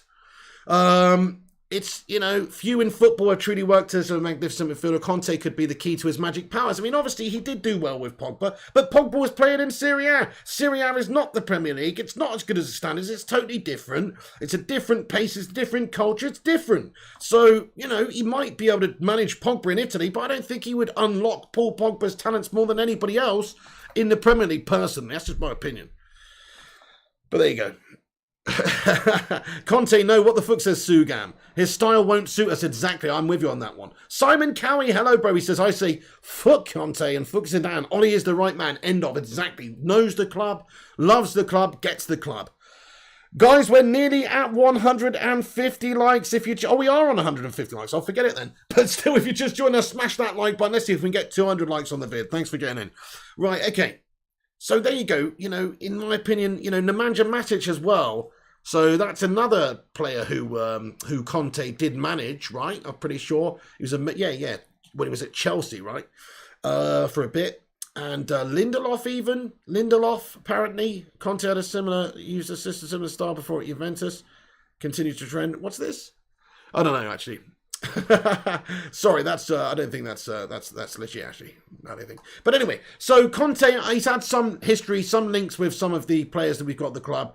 But to me, he doesn't seem like the right man. He's not the right fit. He's too defensive, too negative. I would rather us stick with Solskjaer and then wait until somebody else better is available, to be fair. It's funny because there's a couple of candidates, like Nagelsmann, right? Nagelsmann's now Bayern manager, though, but he was Leipzig's manager and everybody's raving about him. And he did beat Solskjaer last season, but also Solskjaer smashed him up 5-0 in one game. And we just made him look like an absolute bunch of mugs, didn't we? So, it's like, you got to choose your battles. You got to look at certain games and also say, I think when Solskjaer's come up against the big boys, the big managers, people like Pep, he's actually done really well. He's done really well. He's scored a lot of the big teams since he's been here. The problem with us, in my opinion, since Solskjaer's been here, is losing to the minnows. We shouldn't be losing to people like Young Boys, and we shouldn't be losing to the lesser teams in the Prem. We should be able to beat teams like Southampton, who were going to be the whipping boys this season, and we weren't able to do that. We need to work on our tactics to be able to break down defensive low block teams. That is where we struggle. If we can win all the games we should win, then the rest will fall into place, really. And that is our biggest problem under Solskjaer, I think, is the attacking part of it, is the getting the best out of the team consistently. I'm not talking about 9-0 against Southampton. That happened. He's attacking. He scored a lot of goals. Attacking, we scored a lot of goals compared to previous regime. So I've got no issue with that. But I'm talking about having that consistency and style. We don't seem to have a consistent style of play. That's one of the arguments I'm hearing in the live chat here a lot from people. It's not just the fact that we're not getting the results sometimes. It's that there's a lack of style. So I'd like to see a little bit more consistency in the attacking. I think we can't be any more consistent away from home, though, and in our counter-attacking style, because that is very solid. That's proven to be very solid for Ole Gunnar Solskjaer. And it was very solid for Fergie, too. You've got to play counter-attacking football sometimes, particularly away from home. That's how we've had 29 away games undefeated, is because of our counter-attacking style. So that is a brilliant style that serves us brilliantly away from home. What we need to do is work on our style when we are the attacking team, when we are the team going forward, which this may come into effect, to be fair. So assistant manager Mike Phelan does not coach the players. Kieran McKenna and Michael Carrick do. The set-piece coach Eric Ramsey offers influential input. This is from Samuel Luckhurst from the MEN today. So just a bit of an insight into some of the roles at the club there. So apparently Mike Phelan's not even coaching anybody in that regard, like actually, about that sort of stuff. But so we have got new improvements in the side, don't we? You look at Manchester United's aerial ability. So this is on manunited.com today. One thing that's been noticeable in Manchester United's opening 4 Premier League matches is how impressive the Reds have become in winning headers, an area of the game that may not be traditionally viewed as a strong point. So last couple of seasons, I don't think we've been that great at that. Actually, the stats from last season show that we were very good at that. We were the second best in the league in terms of winning headed aerial battles. So we argue that most of that's Slabby Maguire, but actually this season Victor Lindelof started well in his 4 games. Surprisingly, he's actually high up there in terms of aerial clearances. We've had Rafael Varane come in, obviously doing bits. Maguire's one of the best in the business, I think, about getting that big bounce, that big fridge of a skull on the ball and clearing it away. You know, he could clear away a Volkswagen Beetle, that guy, if it was coming into him. He's got that much of a head on him. So he definitely can get up and clear those balls away. So that is going to be an area of the team that we're better in. I think this season you're going to see us get much better in terms of scoring goals as well. Scoring goals from set pieces, scoring goals in the air, because of players like Cristiano Ronaldo coming in. Eddie Cavani obviously is great at that sort of stuff. Surprisingly, Mason Greenwood is the man that this season is leading the score, the charts in terms of aerial battles won. Oh no, sorry, second best. It's Mason Greenwood. The youngster is developing. So Lindelof is the best so far this season. 5 aerial battles run, 100% record, I think, or no, not 9. Sorry, 9 aerial battles won so far, all at 100% record. Mason Greenwood is second. So Mason Greenwood winning those aerial battles. That's pretty sick, mate. All-round general beast. I like to hear that. It's only 4 games. Only 4 games to go on, but I just wanted to mention it. We've got a super chat here from Flash. Thank you, Flash. He says, I don't get how people use the field as an excuse for last game. United should be hitting it even if they're playing on sand, to be honest. I'm optimistic. It's a great point, Flash. It's a great point, mate. It's the same for both teams. Maybe it's a slight advantage to them because they're used to playing on it. That is a factor, but still a game of football on a surface. I mean, most of these kids grew up playing on the bloody streets with jumpers as goalposts. You know what I mean? So, it's I don't get the excuse for that either. You look at just 20 years ago, the pitches were shit. You had muddy goalmouths and bobbly pitches and the whole lot. So they don't know they're born, these modern-day footballers. Yeah, I think that's not a good excuse either. It's a factor, though. It's definitely a factor, but it's not a good excuse. Maybe it's a factor in, like, Wan-Bissaka missed time in his challenge. Or maybe Lingard's pass back, like Sing Game said. Maybe those are factors. But I don't think it's, that much of a factor. But yeah, I see what you're saying. Big God Bob with a £2 super chat. Thank you, Big God Bob. He says, Pig, Soz, filthy one here. Would you do better than Ollie, says Big God Bob? Probably not, no. Probably not. I mean, let's just be honest. I mean, I have my ideas and I'd like to implement them, but Solskjaer's, a more senior manager. He's actually fucking done football. He's actually played for Man United, scored goals in Champions League finals, managed Molde to the Norwegian Championship. It's much more than I've ever fucking done. It's funny, everyone's quick to criticise, and, I criticise footballers who are way better than me at football. It's my right to do so as a fan, just like it's yours to do so as a fan to criticise the manager. But honestly, to answer your question honestly, Big God Bob, do I think I'd do a better job than Ollie? No, I don't. I'd get fucking well angry and stressed out and just whine and probably piss off everyone and lose the dressing room in about a month, probably. I'd be like calling Lingard a pigeon and stuff, clucking around the fucking dressing room and stuff, and I don't know. I don't think it would go down that well. But I'd definitely be better than Mikel Arteta.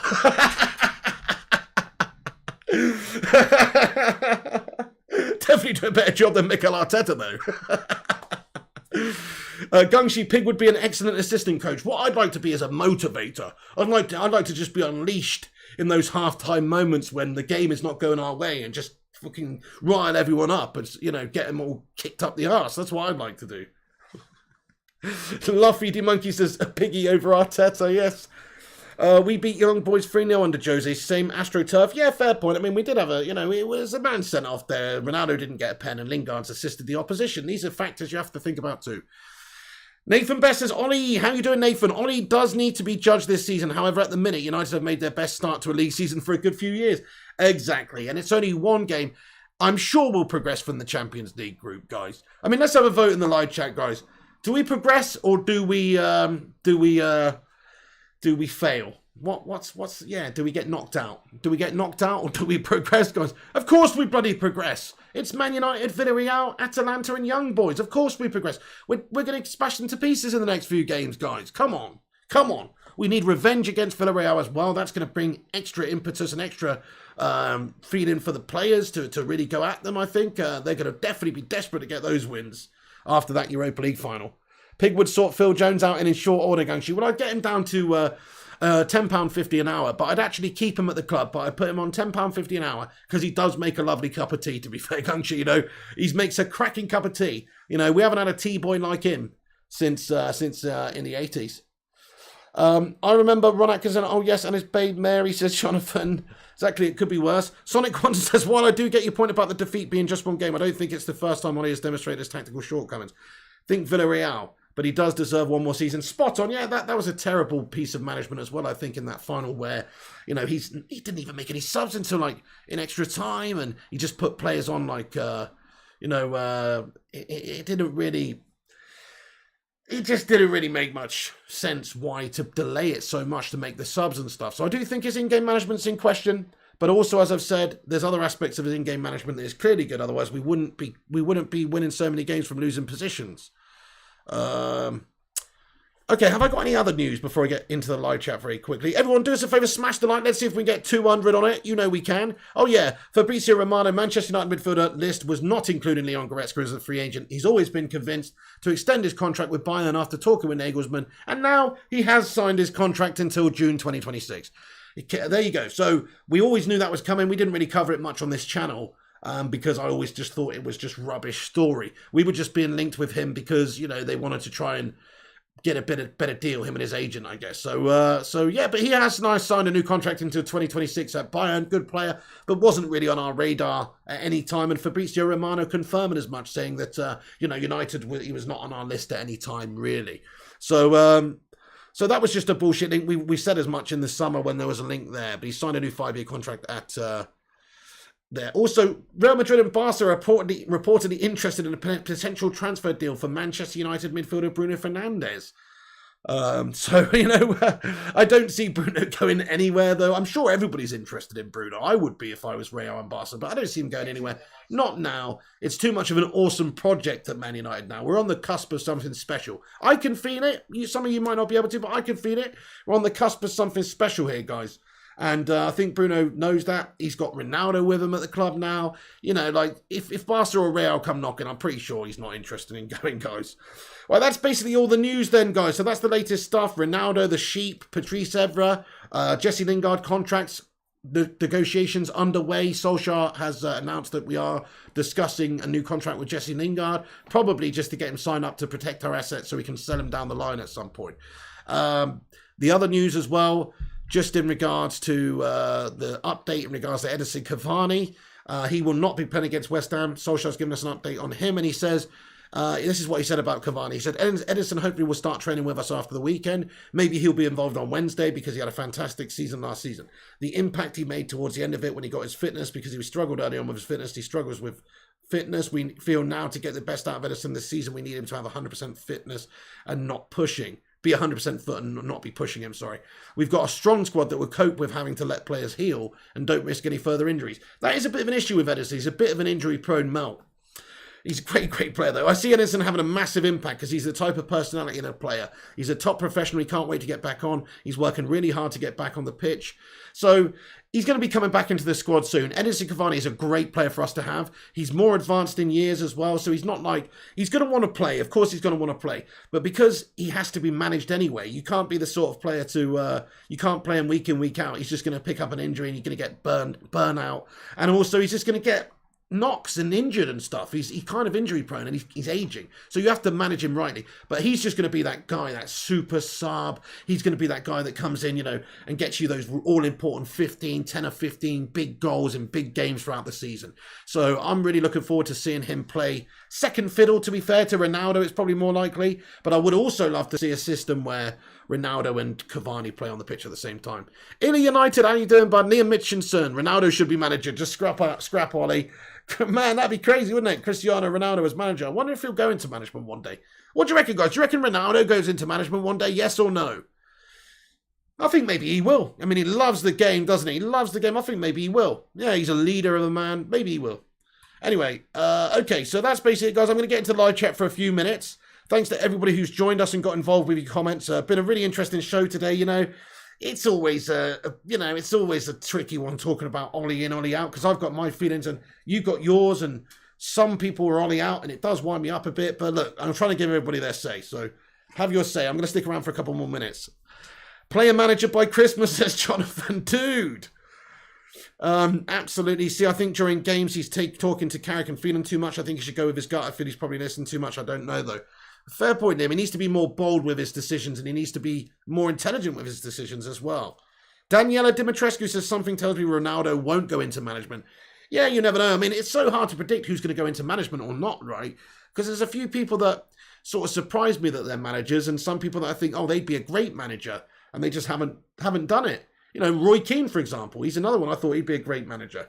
Hasn't really done it. I mean, he did do it obviously with Sunderland and Ipswich, but not done it to any degree. Like, he's just bottled it out. Gary Neville might have been another one. He doesn't want to do management. He tried it at Valencia, did a shit job, and he doesn't want to touch it again. Basically, he doesn't want to ever do it. So there's some people you think would be good managers, and then other people that surprise you a little bit. Like, to be fair, Ole Gunnar as a player didn't really strike me as a manager. He's very sort of quiet, seems sort of smiley, shy, baby-faced assassin sort of guy. So I'm pretty surprised that he's even a coach. There's lots of managers that I'm, surprised. Like Wayne Rooney, I was quite surprised he even went into coaching, to be fair, So, I missed a super chat, did I, Big God Bob? Oh, I'm so sorry, bud. I've melted. What an absolute melt up I am. Let me scroll up. Dude. Big God Bob. Oh, no, I read that one. Soz. Oh, no, wait. Flush, I don't get how people use the midfield. Are you wrong, Big God Bob? I think you're wrong. I did read that one, bud, about am I better than Ollie? Yeah, no, you're wrong, mate. Is that an old comment? I don't know. Maybe that's an old comment. I'm just reading on an old page. Ronnie is more of a leader, says Matri. Shami Qureshi says, to be fair, Valencia was destined to go down. It was like the pyramid scheme of football, says Shami Qureshi. Yeah, fair one. But, I mean, literally in an interview the other day or something, I saw something. What was it now? I can't remember now. Somebody asked Gary Neville if he would ever go back into football management. He simply said no.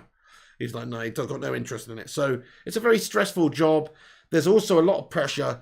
The sad thing about football these days is, as a manager, you can be doing a great job for years, and then it doesn't go your way in a short spell, and you get sacked. I've seen it time and time and time again. Claudio Ranieri is a great example. He literally won the fucking league with Leicester, and then, had a bad start to the season. Maybe they should have rightfully made the change, and they did. But they didn't. There's not that much loyalty in football, is what I'm saying. There's so much pressure in these jobs, and they need results. There's so much money in football. They need to get the results, and if they're not getting the results quickly, then they have to make the changes. Which is why I think, this is the season for Solskjaer to make or break his career at United, to be honest. I feel Ronaldo would be a more natural manager. His dedication is too high not to be good. I agree, Liam Mitchison. I think his general passion for the game and his leadership and his professionalism and everything would lend itself well to management. I'll insta you later. Okay, Big God Bob. Say, mate, love Piggo, but I beg you forget it, says Fergie. Tom, what does that mean? Thoughts on Nagelsmann? Obviously a good coach. Obviously a very, very good coach. Good progressive young coach. And I think he's going to do great things in the game. I do, yeah. I mean, he'd be, as far as managers go, I want Solskjaer, just so you know, but let's say in the future he did get sacked. Nagelsmann would be much higher on the list for me than somebody like Conte. Yeah, definitely. Shamir says, Chinese company bought out Valencia and basically stripped it for parts. Neville was the fall guy. Oh, fair play. Well, yeah, he still did a shit job, though, and he doesn't want to go into management. It's not, I wasn't saying it was the fact that he did bad there. I'm just saying the fact he doesn't want to manage. I thought he would be a manager. I thought Gary Neville, with just his mentality, with how sort of stern he was, and there was, he just seems like somebody that would have gone into management to me, but he hasn't. Viewpoint reacts. Hello, says Ronaldo is hoping we are winning the UCL. Come on, get those Ronaldo souls in. It seems like all of this positive momentum has been sucked out of the club by one game against Young Boys, guys. It's silly, isn't it? We need to get back on the positive train. Oh man, I'm all out of drink. Oh no. Okay, I'm going to have to wrap this up because my mouth is gone super dry. Carlos Kutsumetsa, I'm not Ollie out, but I'm close. Don't be close, Carlos, mate, given the season. Aiden says, hey, Biggie, what is going on? We lost to a bunch of fucking chocolatiers. I understand it was a joke, mate. Red card, Ronaldo penalty decision went against us. Jesse Lingard passed it to the opposition. Those are the key points I'd like to make. Plus, Solskjaer tactically was shite in the second half. Defensively, he literally just sat back and defended for the whole game. We had no focal point up there. He took off Ronaldo and put on Lingard, and should have put on Greenwood to give us some attacking threat on the counter with his pace and stuff as well. He had a nightmare. We all know that. I've said that. He had a nightmare. I was well pissed off the other day when it happened. But we've got to get that behind us now. We've got to think about his overall picture at United, what he's doing for United. He's progressing us. There is progress taking place, whether you want to admit it or not. It's just slow progress. Aiden says, hey, Piggy, what is going on? Oh, yeah, I read that. Jonathan Blanc is too white for me, says Jonathan. Imagine getting Pep in 2 years, says Liam. Ollie in, says Victor. Conte shouldn't be anywhere near this team, says Sugam Gotam. Conte would be another quick fix. We don't need that anymore. Totally agree with you guys, Sugam and Matri. Not the right fit. Quick fix. Negative star. Might be a short-term, bit of success, but it's going to leave us in a shit position. Definitely don't want him. 007, agree on Conte. Thank you, Jonathan. I blame Virgin Media buffer mode. Is it buffering, is it? Is the stream buffering? Klopp is a crybaby, says Reggie. Sin Game says, what do people expect us to achieve this season? Also, do we have better squads than the likes of City, Liverpool, PSG, Real Madrid, Juve, Munich, Barca, Chelsea? It's a fair point, isn't it? You look at the midfield in particular. I mean, I think we've got just as good a squads as all of those teams, the defence and the attack. But the midfield, we don't. The midfield's lacking. It is. Liverpool do my head and they think they can never put a foot wrong. Liverpool seem to think they are saints, says Reggie. I know, it's a wind-up, isn't it? Europa League final, Istanbul, says Fergie's son. Klopp is a crybaby, says Reggie. The special one, he's having a day, man. Guys, I'm pretty much going to wrap this video up here then. I've rambled on a lot, but, we've had a great debate about Ole Gunnar Solskjaer. I personally think that we need to stick with him to the end of the season. He's not devoid of criticism. He was shit the other day, and we deserve to be able to say that. His performance as a manager was not good in that game. His substitutions were wrong. His tactics were wrong. And it was what ultimately led us to losing the game. He's got to learn from that. He's got to get us on the right track. We are top of the league in the Prem. We are finishing second last season. We did get to the Europa League final. We didn't win it. That's a negative, but we are progressing. This year, if we win stuff, if we challenge for the title, then he will deserve to keep his job again. If he doesn't, then see you later on, baby-faced assassin. I love you, but you can't just blindly support somebody if they're not performing. But he actually is performing pretty fucking well up until now, peeps, and anybody who says otherwise is a bit of a reactionary melt. That's right, sorry to say, I know there's a lot of you reactionary melts in here, but that's just my opinion. Calm the fuck down. The Gaming Jew, how you doing there, bud? He says, I believe Stam is managing. If Ollie fails, get that scary bastard in to fill Ollie's shoes. Also, hey, brother. Hey, how you doing? I hope you're doing well, the Gaming Jew, lad. And Stam, Yap Stam, what a great shout. I mean, Yap Stam is a scary individual, you're right. Like, he would, he's another one. You would think Yap Stam would just be a great manager just based on just how much of a mean bastard he is. You know what I mean? Like, if Yap Stam in your dressing room, you're going to be trying your hardest to make sure you please the guy.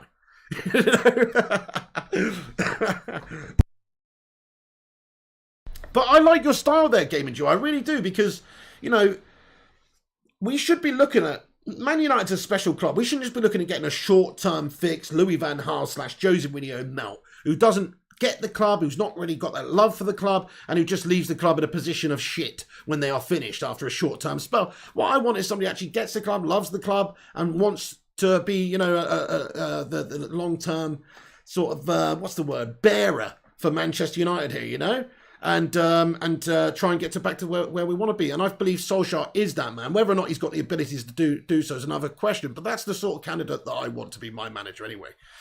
But anyway, there you go. Yapstam failed at Reading, says Sugam Gautam. Well, Solskjaer failed at Cardiff. Let's get him in. Anyway, no, I'm not. Solskjaer's the man for now, guys. Okay. Hashtag Ollie in. I'm going to finish this stream here. Can we please end on some hashtag Ollie ins, please, guys? I'd really appreciate that. And some Ronaldo Souls. I'm going to leave this video here. Smash the like button before you go. Let's see if we can get 200 likes. Also, follow us on Instagram, Facebook, and Twitter at Flying Pig United. And also check out the website, unitedflyinghigh.com, for your Manchester United news daily as well. Eddie Trooper, thank you so much for watching, man. Hey, the Gaming Jew, when are you back streaming, bud? I'm looking forward to that, mate. Suman Roy Chowdhury Photography. Ollie is a new Lingard of Man United. You what?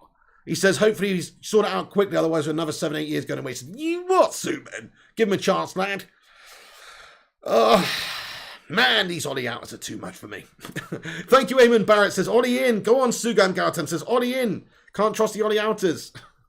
All right, fair enough there. Well, it's always going to be a point of contention. Love you guys. I'm going to leave this stream there. Come back after this video is finished, though, and have your say in the not live comments. Let me know your thoughts and opinions on anything we've discussed, the Ollie stuff, Lingard, anything. Let me know. Get your thoughts in the not live comments. But do leave a like. Do show your support. It's free to do so. And you can hit us up on social media if you want as well. And thank you very much for watching. Dizzy Red Devil, Shamir Karashi, B Bates, Jonathan Gallagher, Gulam Hussain, Sin Games, Willie Caff, Illy United, The Gaming Jew, Matt Willis, Jonathan, Willie Caff, Kayam, and everyone else as well. Thank you so much for tuning in, guys. That is going to be the end of this stream today, guys. That's the end of the stream. Thank you all for watching. Yeah, That is the end of stream. See you later. Take it easy. And come on, United. I feel like, we need to win against West Ham and win well. And once we can do that, then we will silence the Ollie doubters a little bit for a while again. And hopefully get that bad result against Young Boys off of our back, because that was a shocking game. Ollie can't be making mistakes like that and doing that often. He's got to learn from these mistakes, I support Ollie, but like I say, he's not devoid of criticism. I'm not just going to blindly support somebody if they start to, lead this team into the wrong direction. But as of now, I still look at the bigger picture and think he is the right man for the job. He is the one that's taken us towards where we should be, which is challenging for all things. And he's signed all great players, the right sort of players that we need. And he's bringing excitement back to Manchester United. That was just a really unlucky game. Get in the game and Jubal. I look forward to it when it is. Is that beardy, weirdy Branson bastard delaying you, is it? Daniela Stewart, Simon Cowie, Matry, Carlos, everyone. I'm going to leave it there then. Thanks for watching. Take it easy. This is Big. And I'll see you on the next one. Come on, United! Wins the Seagulls. Follows the Trawler.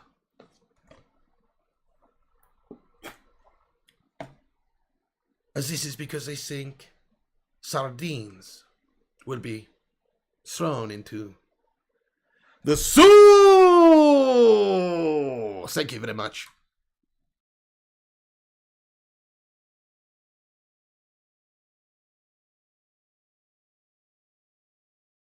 Oops, I pressed the wrong thing.